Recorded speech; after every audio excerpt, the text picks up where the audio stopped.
Buenos días, en el día de hoy vamos a hablar sobre insulinoterapias. Esta presentación fue realizada en conjunto con la doctora María Victoria Lopera, médica endocrinóloga pediatra, mi compañero Juan Esteban Giraldo, médico residente de pediatría, y quien les habla, la doctora María Camila Barbosa, médica residente de medicina familiar de la Universidad Remington.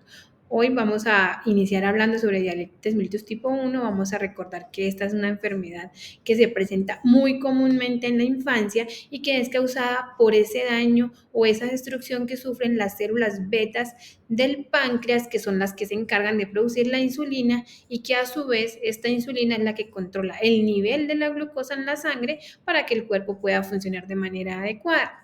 ¿Qué pasa? En los últimos años hemos visto cómo la diabetes mellitus tipo 2 también va en incremento en la edad pediátrica. Recuerden que la tipo 2 es esa donde el cuerpo se vuelve resistente a la insulina. Podemos producirla, pero el cuerpo no responde bien. Entonces es muy importante que recordemos y que manejemos adecuadamente a nuestros pacientes tipo 1 y los que están sanos, que evitemos se vuelvan tipo 2. ¿Qué síntomas presentan los pacientes de diabetes mellitus tipo 1? Polidipsia, que es esa sed excesiva; polifagia, que es esa necesidad o aumento del apetito; la otra que se presenta es la poliuria, que es un aumento de la orina; y por último, el peso. Se encuentran cantidades de pérdidas de peso en nuestros pacientes. ¿Cómo se logra un manejo adecuado de la diabetes? Número uno, controlar el peso. No es bueno tampoco que nuestros pacientes suban de peso o estén en sobrepeso y obesidad, porque generan resistencia a esta insulina. Número dos, una dieta balanceada. Necesitamos que nuestros pacientes tengan una alta ingesta de frutas, verduras en cantidades adecuadas y de proteínas. Ejercicio. El ejercicio nos ayuda a regular y mantener el control glucémico adecuado. Cuatro, el apoyo para el control. Como estos chiquitines son muy golosos, les gusta comer mecato, dulce, chocolates, que nos pueden empeorar la diabetes. Entonces tenemos que ayudarlos y apoyarlos en el autocontrol de la ingesta de estos dulces. Número 5 y 6, que es la que vamos a realizar el día de hoy. Educación al paciente y a sus familias para que aprendan a manejar su diabetes y cómo podemos manejarla con la insulina. Es importante, recalcamos y nuevamente reiteramos la importancia de hábitos de vida saludable. No fumar ni tener fumadores alrededor. Esto puede empeorar los síntomas de nuestros pacientes. Alimentación saludable, rica en verduras. Las frutas deben ser buenas frutas que no tengan un nivel glucémico alto, que eso lo aprenderemos posteriormente en otras charlas. Actividad física y deporte diaria y un adecuado control del peso. ¿Qué pasa si el paciente no se controla bien su azúcar, su diabetes? Puede perder la visión en años futuros, puede tener enfermedades cardiovasculares, es decir, su corazón va a sufrir más adelante, puede tener mal control del azúcar, dañar los nervios del cuerpo, y así puede generarse amputaciones, puede tener pérdidas de sus miembros inferiores, lo que llamamos pie diabético. Y por último, y no menos importante, puede dañar sus riñones. Nosotros sabemos que los riñones son el filtro del cuerpo. Si la diabetes logra dañar el riñón, posteriormente pueden terminar con un riñón funcionando mal y posibles diálisis, que es ese procedimiento en el que debemos sacar la sangre del cuerpo, un aparato la filtra porque ya el riñón no funciona y vuelven y la introducen en nuestro cuerpo. Entonces, para recordarles qué tipos de insulinas hay. Siempre recordemos que la insulina es el medicamento que se debe aplicar sí o sí en la diabetes mellitus tipo 1. ¿Por qué? Porque nuestro cuerpo no la está produciendo. ¿Qué pasa? Este nos ayuda a controlar el azúcar en la sangre de cada una de las personas, y es un medicamento que se presenta en forma de lapicero, que la idea es que cada uno pueda autoaplicárselo y sea de una manera fácil de administración. Existen muchos tipos de insulina.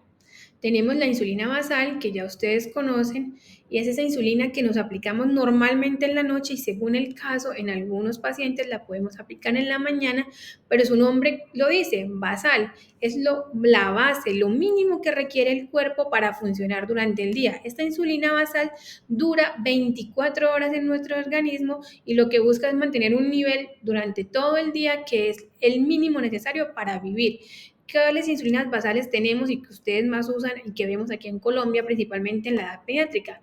La glargina y la de Gludec.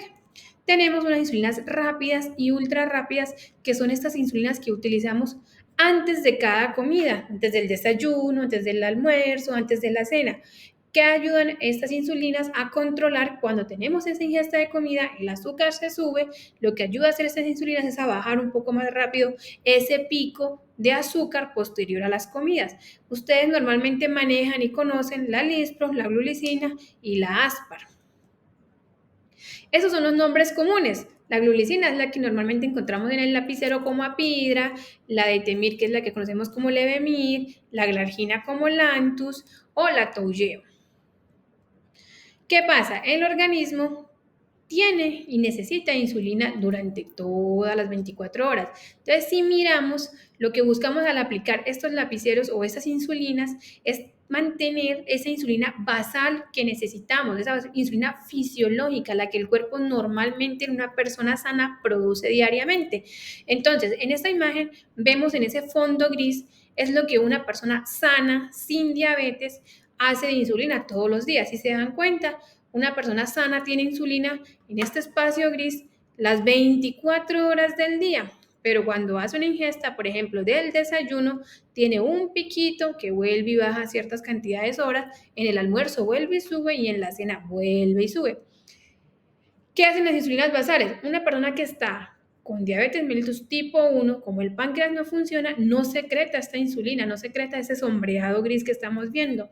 Entonces, lo que hace la insulina basal, que en este caso es la representada por el colorcito azul, es mantener esa duración de insulina durante las 24 horas y con la insulina preprandial, antes de cada comida, intentamos imitar esa secreción que hace el páncreas antes de cada ingesta de alimentación para mantener un control del azúcar adecuado.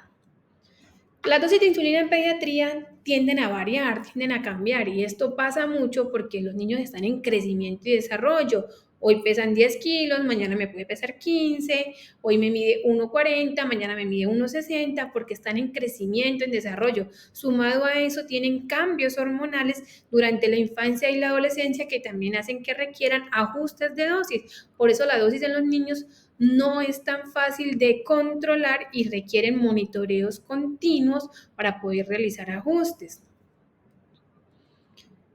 ¿Cómo se hacen esos ajustes? Sencillo, con las glucometrías que ustedes nos ayudan a registrar en los cuadernillos para poder saber qué parte de la insulina me está faltando o me está sobrando. Si hacen ejercicio, por ejemplo, ayuda a disminuir el rango del azúcar y a veces sobra un poquito de insulina. O por el contrario, si es un paciente que está mucho tiempo en casa, que no hace deporte, a veces requiere un poquito más de insulina.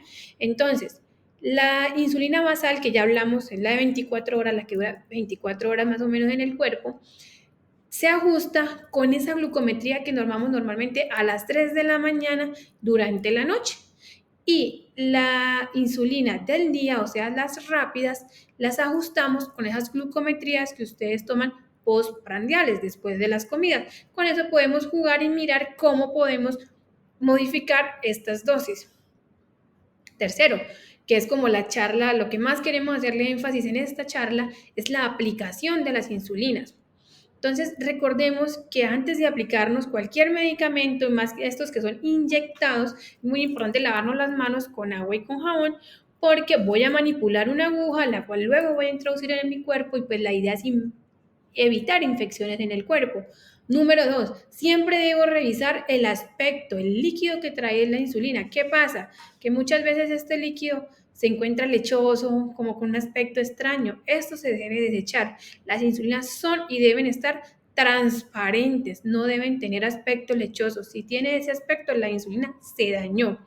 Número 3, revisar el vencimiento. Siempre, siempre antes de usar la insulina debemos ver cuándo es su fecha de vencimiento para evitar ponernos medicamentos que ya estén caducados. Número 4, revisar que el cartucho tenga insulina, porque a veces somos tan automáticos que sacamos nuestro lapicero, lo inyectamos, lo aplicamos, pero no revisamos si tiene todavía medicamento. Y por último, siempre verificar que la dosis que me estoy aplicando sea la dosis adecuada, mirar el numerito con lo que me está concordando y me mandó la dosis del médico.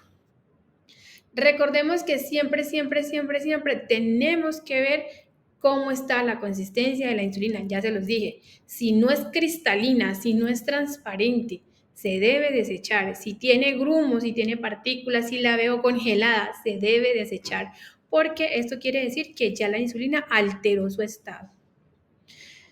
Antes usábamos algo que eran las jeringas de insulina. Ya no es tan común, gracias a Dios, porque era un poquito más complejo para ustedes como pacientes usarlo.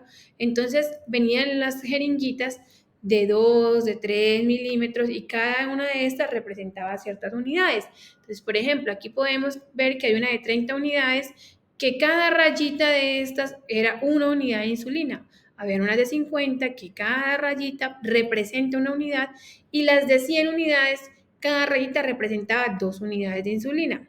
Si en algún momento les llegan a entregar este tipo de insulina pues con jeringuitas, es importante que revisen bien cuánto equivale cada rayita para poder aplicar las unidades que se les está indicando. Recuerden siempre cómo se deben aplicar. Cuando nos las entregan en jeringas, es muy importante que se frote suavemente ese tarrito donde nos entregan la insulina, lo calentemos un poquito, limpiemos la tapita, podamos meter la jeringuita y la idea de esto es introducir aire en la jeringa y después introducirla, luego giramos y ahí sí ella misma se va a empezar a llenar porque ya la habíamos llenado con airecito. Esta se debe aplicar en la piel, entonces recuerden siempre tener las manos limpias. Van a introducir la aguja con un ángulo de 90 grados, es decir, recta. Van a tratar de penetrarla toda la agujita. Van a presionar el émbolo. Recuerden que la idea es que este medicamento debe quedar subcutáneo y van a contar hasta 10 para que el medicamento termine de entrar, porque a veces si la retiramos muy rápido puede hacer un efecto rebote y podemos eliminar el medicamento. Entonces la idea es entrar en 90, la presionamos, contamos hasta 10 y ahí sí retiramos la jeringa. Muy importante, la técnica del pellizco. ¿Qué pasa? Que como ya les mencioné, la idea es hacer que esta insulina quede en la forma subcutánea, es decir, en la pielcita, en la grasita. La idea es que no entre al músculo. Entonces, si pellizcamos mal, nos podemos traer un pedazo del músculo y al ingresar la agujita, pues estamos inyectándola en el músculo y puede ser hasta dolorosa. Entonces, la idea es que el pellizco tenga una base grande, que utilicemos los dedos índice, corazón y pulgar, tratando de coger esa dermis, esa pielcita, lo más que se pueda y haciendo un adecuado pinza, un adecuado pliegue para que podamos coger una buena cantidad subcutánea. Actualmente nos entregan principalmente lapiceros. Estos lapiceritos son muy prácticos, entonces normalmente vienen con su tapita, debemos revisarlos. ¿Qué es la idea? Siempre retirar la tapa, posteriormente frotar nuevamente el medicamento para calentarlo. La idea es siempre revisar el color, recuerden que debe estar transparente. Aplicamos la agujita en la punta, medimos las unidades que nos vamos a aplicar, 1, 2, 3, 4, lo que me dependa según mi desayuno, mi almuerzo, mi comida, si sé contar carbohidratos o si tengo ya una dosis esquematizadas por mi especialista. Luego de esto, la idea es mirar que no haya obstrucción, que no haya burbujitas y si las llega a ver, pues deberíamos eliminarlas para poder hacer la aplicación del medicamento. ¿Cómo se inyecta? Entonces la idea es inyectar lentamente. Entonces lo primero que debo hacer es contar las unidades y 5 a 10 segundos después debo inyectarla también en la piel de forma de 90 grados, hundirla hasta el fondo. El monitorito de las unidades va a volver nuevamente al 0 y debo contar también hasta 10 para tratar de que el medicamento no se me vaya nuevamente a salir.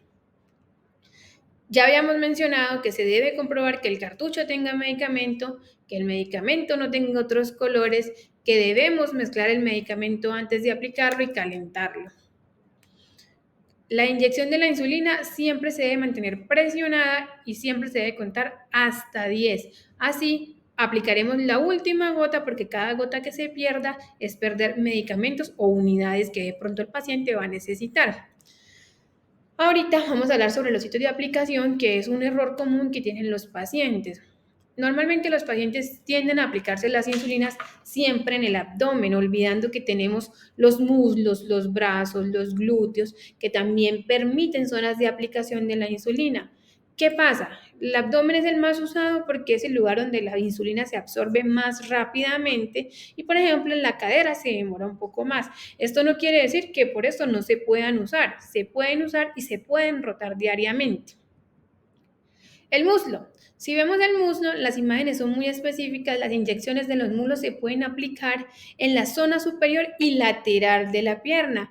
Este sitio tiene muy buena cantidad subcutánea, o sea, muy buena grasita, entonces es un buen lugar para hacer aplicaciones. Miren acá, podemos ver cómo se aplican un niño su lapicerito de insulina solito, sin necesidad de sus padres, incluso pues para que ellos aprendan a hacer este tipo de rotaciones. Los brazos. Es un poquito más compleja llegar a esa zona de los brazos yo mismo, pero sí hay técnicas que se pueden enseñar de cómo llegar a esta zona del brazo, a este gordito que llamamos, para aplicarnos la insulina. Esta zona es la lateral o la posterior y ahí también encontramos un tejido subcutáneo o grasita abundante que también nos deja inyectar de manera fácil la insulina. Los glúteos, aquí sí requerimos un poquito de ayuda de los padres. Algunos pacientes con el tiempo aprenden a aplicarse a ellos mismos la insulina en los glúteos y tenemos que recordar que es la parte superior de los glúteos donde hay ese tejidito de grasita que nos puede ayudar a aplicarnos las insulinas. No por último, y por último, el abdomen. El abdomen, que es el más conocido por ustedes, recuerden que se hace el ombliguito, se ponen 2 deditos y después de esos 2 deditos es que se empieza la aplicación de la insulina para no aplicarlo tan cerca al ombligo. En el ombligo podemos hacerlo todo en forma circular y lo podemos aplicar sin ningún problema. ¿Qué es importante que recordemos? Que tenemos que rotar también dentro del sitio de aplicación. Es decir, como vemos en la primera imagen, yo me puedo aplicar mi insulina en forma de círculo en el ombliguito, dejando los 2 dedos, pero no me lo debería aplicar siempre en el número 1. Si hoy me aplico en el número 1 la insulina, mañana debería aplicármela en el punto número 3 del abdomen. Y si pasado mañana me la voy a aplicar nuevamente en el abdomen, en el 4, otro día en el 2, porque la idea es evitar la aplicación en el mismo lugar, en la misma zona. ¿Qué sería lo ideal? Que si hoy me lo apliqué en la zona 1 del abdomen, mañana me lo aplique en la zona 1 de la pierna, pasado mañana en la zona 1 del glúteo y así sucesivamente, ir rotando los sitios, tras pasado mañana en el número 2 del abdomen, luego en el 2 de la pierna, en la 2 de la nalga. Así evitamos que el cuerpo genere complicaciones que ya vamos a mostrar. Estas imágenes nos muestran cómo podemos rotar el sitio y me parece muy bonita porque divide esas áreas de aplicación en cuadrantes. Entonces nos dice, en cada cuadradito que usted se está imaginando que tiene en la pierna, que tiene en el abdomen, que tiene en las nalgas, se puede aplicar la insulina y puede ir rotando el medicamento para que evite complicaciones. Esto es algo que también les quiero recalcar y es que después de aplicarse la insulina no deberíamos masajear porque altera y puede afectar el medicamento. ¿Qué pasa si yo no roto mis sitios de aplicación? Si todos los días me la aplico en el punto 1, 1, 1 del abdomen, voy a empezar a tener complicaciones como las que vimos en esta imagen, que son la lipoatrofia y la lipohipertrofia, que son las llamadas lipodistrofias, que son ese acúmulo de insulina que genera, digámoslo, como unas masas, como unas bolitas duras y muy dolorosas en el paciente que se van ahí como cristalizando. Entonces, si el paciente vuelve y se aplica, se empiezan a acumular, se genera esta masa, esta bolita, que al tacto, que al tocarlas duele y que cada vez que me aplique la insulina va a ser traumático porque van a presentar mucho dolor. ¿Cuál es el objetivo de la hemoglobina glicada, que es el examen de cada 3 meses que les pedimos, y de la glicemia en los pacientes diabéticos tipo 1? La hemoglobina glicada, la idea es mantenerla debajo de 7. Y de las glicemias, cuando ustedes hacen las glucometrías, es que antes de cada comida el azúcar esté entre 70 y 130. Después de cada comida, normalmente que es 2 horas posterior a la comida, debería estar entre 90 y 180 y antes de irnos a dormir, pero ya a las 10, 11 de la noche, debería estar entre 80 y 140. ¿Cómo voy a cuidar mi insulina? Porque recuerden que la insulina debe tener cuidados especiales, no podemos dejarla tirada, no podemos maltratarla porque se puede alterar y se puede dañar muy fácilmente.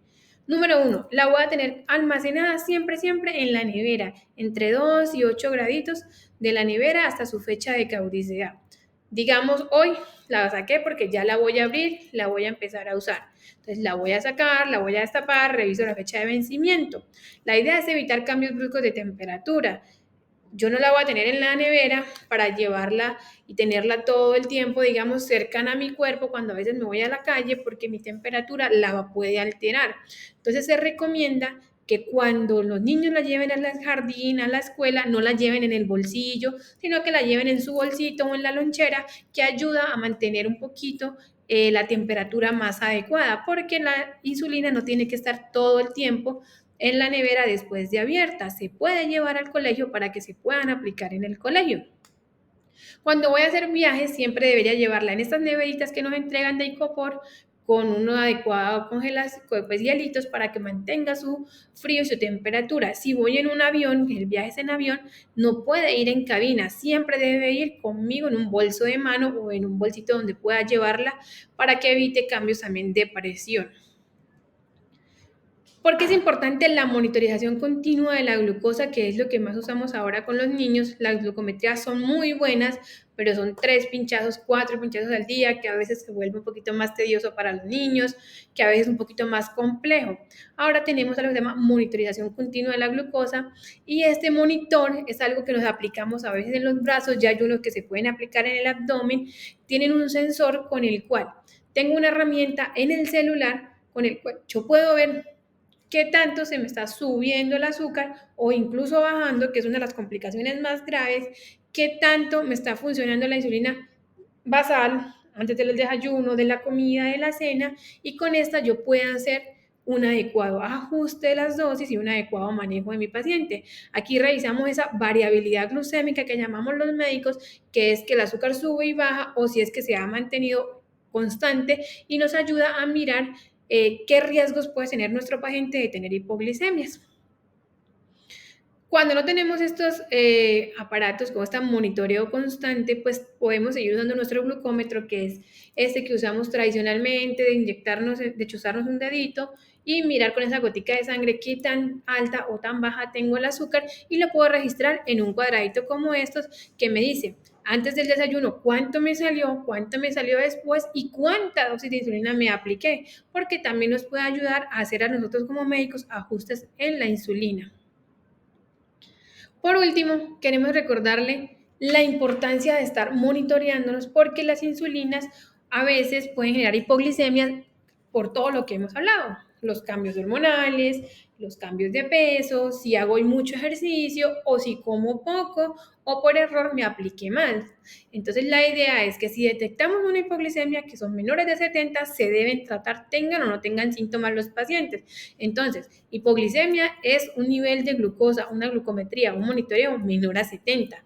Pueden o no tener síntomas, pueden tener confusiones, estar niños irritables, llorones, pueden llegar a convulsionar, pueden tener el corazón más acelerado, que llamamos taquicardia, temblores, sentir que se van a desmayar, sudoración excesiva y se pueden caer generando daños, accidentes o lesiones en el paciente. Entonces la idea es siempre prevenir este tipo de complicaciones y de detectarlas. Por eso también recalco la importancia de hacerse el monitoreo o las glucometrías diarias. ¿Cómo trato una hipoglicemia?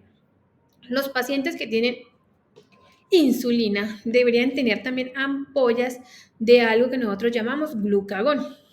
El glucagón es una ampolla que podemos usar cuando tenemos un paciente en hipoglicemia y se inyecta según la dosis que les prescriba el médico. Si alguno de ustedes de pronto no tienen disponible el glucagón, no está de más que cuando tengan una próxima consulta se lo manifiesten a su médico para que tengan este medicamento de respuesta que también nos ayuda a subir un poquito el azúcar.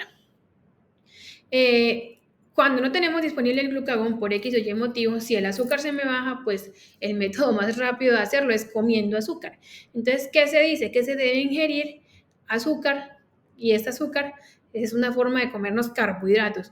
Lo que normalmente uno ve que los papás pues tienen disponibles son esos sobres de azuquitar que normalmente tienen las cafeterías. Uno las puede disolver en agua y hace que el niño se las tome, 1 o 2 sobrecitos y volver a censarlo nuevamente la glucometría para ver si ya mejoró, si subió y si no, se debe repetir la dosis de los gramitos de azúcar.